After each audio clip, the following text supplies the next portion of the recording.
So Google has had a really lousy day. It's lost the equivalent in market cap of one Yahoo. All that market cap seems to accrue to a couple other tech companies who've seen their stocks go up. What happened? Well, Google had some pretty crummy numbers. Rob, you wrote about them last night. Looks like they surprised people on the downside. Well, they're not crummy. It's just crummy in relation to expectations. I mean, sales grew 25%. You know, but the problem, don't they not give guidance? I mean, isn't that part of the issue? Well, they do, but the problem is that you know, there were a couple things. First off, they weren't. The costs rose quite a bit. And then secondly, we knew they were going to be. I mean, I'm just sort of like, what are people so surprised about? You know, Google is investing in all these other things that don't accrue. But here's the immediately. thing. So what happened? Revenue up 25% on the last quarter of 2010. Profit up 6%.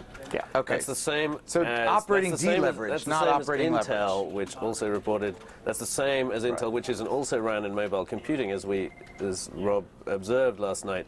Right. And even these old tech, you know, old technology, IBM, it seems old now, right? IBM, Microsoft, very low single-digit profit growth. Not mature that much is the way to think but of it. not that much different from Google's profit growth. Revenue massively up. The problem is even IBM, which is, you know, a centenarian, it's a 100-year-old company, and its profits grew a little bit faster. I mean, it didn't have the sales growth, but the problem is, you know, who cares about revenue growth if it's not going to turn into what's the argument for, so they're increasing costs? The argument would be that they're making investments in the future. Yeah. So whether it's Google Plus, YouTube, some of these other things that aren't yet. And you look at these things and they are growing. Like the number of people on Google Plus has doubled. But then again, you know, the number of people who signed up to use exactly. Google Plus. I mean, the number of people using it is not exactly clear. I know there's some issue about that. But no, the latest thing for Google Plus is posting things that you don't want anyone to look at, only your close friends. Right. So the problem is, you know, people are saying, okay, if they're not going to turn into profit, it's potential, and people are very skittish now, so they don't want potential. They want companies who basically can churn out profits, and that's Microsoft, that's IBM. Right. Both of whom have had an okay day today. Well, I guess Microsoft's up like 3%, and again, I think you pointed out it's about the same. They've gained about as much Microsoft, as IBM, and Google are all about the same size, 200 million market cap.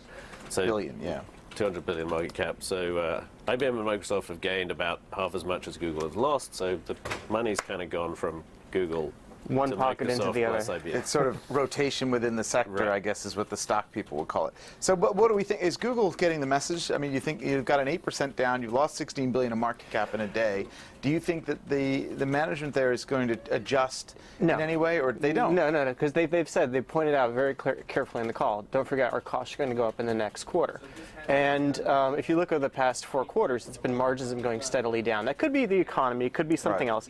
But management has made it very clear we are investing in the future, and it's all about growth. And as it is now, investors. When you say management, you're talking about Larry Page. Yeah, I'm talking about Page. And if I'm not mistaken, he controls the company vote. Yes, exactly. So get used to it, shareholders. This is how it's going to be. This is going to be this way for a while. Yeah, don't be evil, but we may not make you so much money. All right, well, we'll be back with more breaking views next week.